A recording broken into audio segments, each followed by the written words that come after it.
Cheers, and welcome back to Cooking with MoWino. Today I'm making one of my favorite home-style dishes that I incorporated from my influence of my upbringing in Miami. I am making a Cuban shepherd's pie. So there's two stages to this. There's the filling and then there's the topping. So right now we're doing part one, and that is making our traditional picadillo, which is a Cuban version of spaghetti sauce, Cuban version of sloppy joes. I don't know exactly what, but I love it. It is a savory and a sweet sauce. So what I have done already is that I have, oh, and I should say this is my version of picadillo. I have cooked 2 pounds of ground turkey meat, and I have drained off the grease. And I have added 1 standard 6-ounce can of low sodium tomato paste. So that's what's in the pan right now. And basically we need to dilute the tomato paste. And we do it with wine in MoWino headquarters. So I'm going to add, to start, I would say that's about 1/4 cup of a very nice Albarino wine, because trying to stick with the Spanish theme, even though Albarino is not Cuban, but it is a Spanish grape.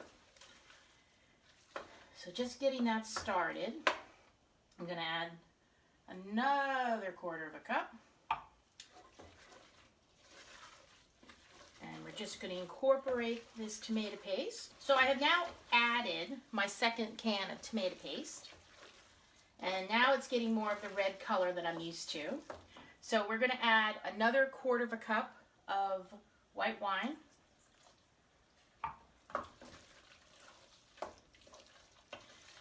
Yes, there we go. I mean, basically you have a very thick sauce that has just been tainted, if you will, with a bit of red piquant. Yeah, see?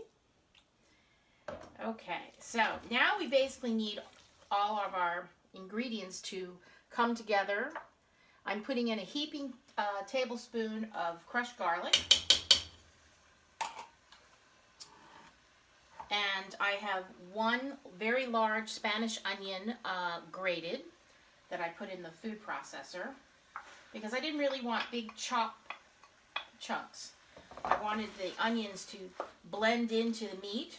I didn't want them to be any kind of a dominant force, because here we strictly want them as for a flavor component. Again, we still have a very thick meat without much liquid here. So I am going to add 1 can of diced low sodium tomatoes.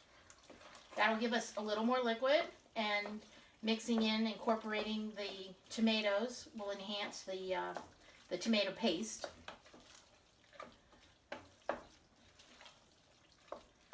Okay, so what makes the picadillo unique to traditional bolognese or sloppy joe mix is the sweet and the savory. I have 1 cup of cran raisins, dried. Whoops. And I have 1 cup of chopped olives, Spanish olives. Those are the green olives that have pimentos in them, and there's no pits. I'm going to turn down my heat, and I'm just going to mix all of this salty and sweetness into the sauce.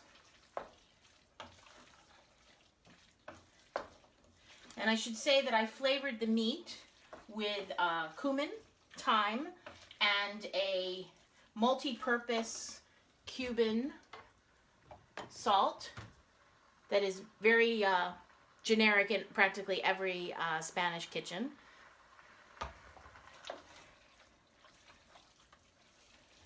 Okay, so now I want all of these great flavors components to come together. So I'm going to let it simmer on top of the stove for a little while, and this will be the filling to our Cuban shepherd's pie. Okay, we are starting our second step of Cuban shepherd's pie. We are boiling 3 pounds of chopped and peeled sweet potatoes and 3 cloves of garlic, which we are going to turn into part of our mashed topping. Stay tuned. Continuing with step 2, we have boiled our sweet potatoes and drained them. We have added 2 bananas, coriander, and some honey, and we are now going to mash them up for the second part of our Cuban shepherd's pie, which this will be our yummy, yummy topping.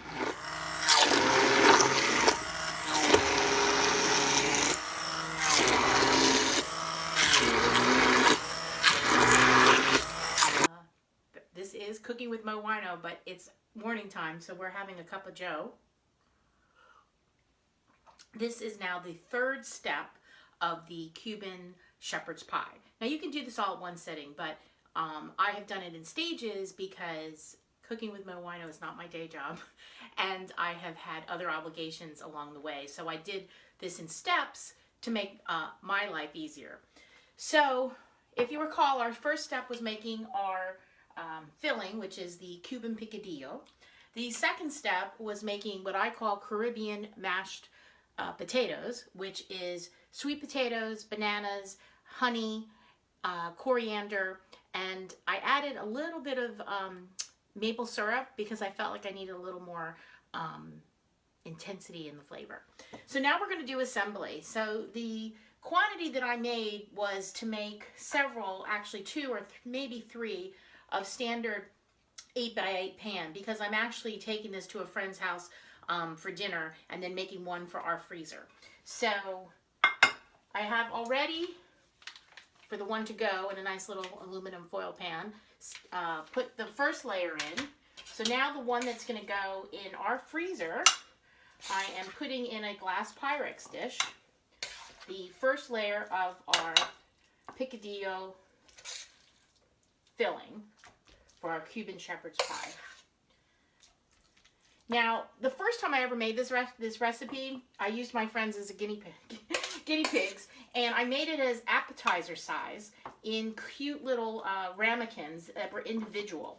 And that's probably what I'm going to do with this leftovers, unless I make this one really thick.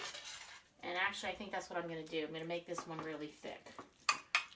But they are really cute as individual ramekins.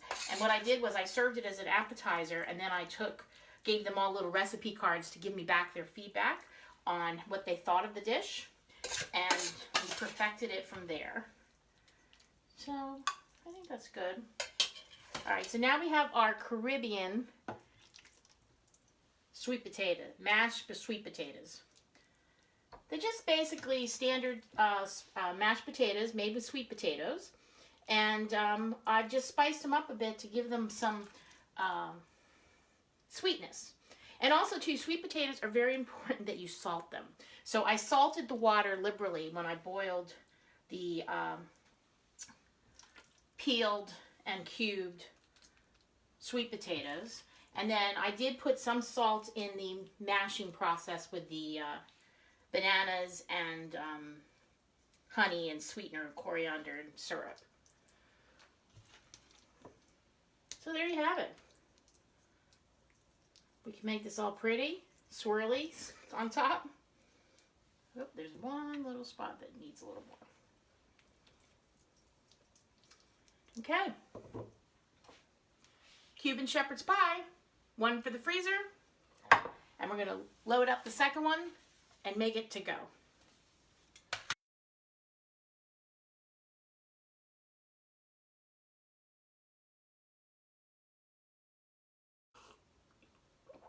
Live life, taste life, my friends.